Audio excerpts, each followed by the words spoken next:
ভারতের বেঙ্গালুরুতে হঠাৎই প্রকাশ্যে এক তরুণীর উপর নৃশংস হামলার ঘটনা চাঞ্চল্য সৃষ্টি করেছে সামাজিক যোগাযোগ মাধ্যমে। সিসিটিভি ফুটেজে ধরা পড়া ভয়াবহ ওই ঘটনা এখন নেট দুনিয়ায় ভাইরাল। ভিডিওতে দেখা যায় ২১ বছর বয়সী ভারতীয় এক তরুণীকে প্রকাশ্যেই রাস্তায় টেনে হিচড়ে মারধর ও শ্লীলতাহানি করা হচ্ছে। কিন্তু আশেপাশে থাকা একাধিক মানুষ নির্বিকারভাবে দাঁড়িয়ে সব দেখলেও সাহায্যের জন্য এগিয়ে আসেননি।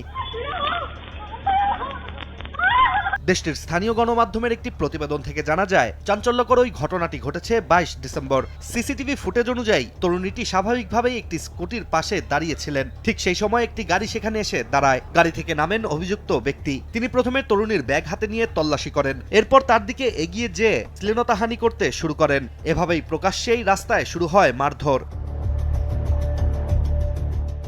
সবচেয়ে উদ্বেগজনক বিষয়টি হচ্ছে, এই পুরো সময় জুড়ে আশেপাশে ২ থেকে ৩ জন মানুষ উপস্থিত থাকলেও কেউ বাধা দেননি বা সাহায্যের চেষ্টাও করেননি। এদিকে ভারতের স্থানীয় পুলিশ জানিয়েছে অভিযুক্তের নাম নবীন কুমার। তবে দাখিল হওয়া এফআইআর এ উঠে এসেছে আরও চাঞ্চল্যকর তথ্য। মূলত ২০২৪ সালে ইনস্টাগ্রামের মাধ্যমে নবীনের সাথে মারধরের শিকার হওয়া তরুণীর পরিচয় হয়।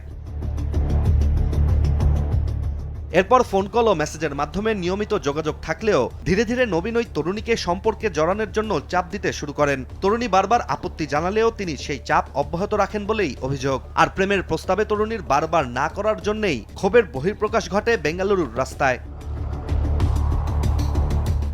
পুলিশ সূত্রে জানা যায়, ঘটনার দিন নবীন নিজের গাড়িতে করে ওই তরুণীর পিজি আবাসনের সামনে যান। বাইরে তরুণীকে দেখা মাত্রই তিনি তাকে টানা হেঁচড়া করেন এবং প্রকাশ্যে হামলা চালান। আর ওই ঘটনার পরপরই পুলিশ অভিযুক্তকে আটক করেছে। এই ঘটনা যেন আবারও প্রশ্ন তুলছে বড় শহরের নারীদের নিরাপত্তা, সোশ্যাল মিডিয়া থেকে শুরু হওয়া পরিচয়ের ঝুঁকি এবং প্রকাশ্যে অপরাধের সময় সাধারণ মানুষের নীরব ভূমিকা নিয়ে। ইশতিয়াক হোসেন, দেশ টিভি।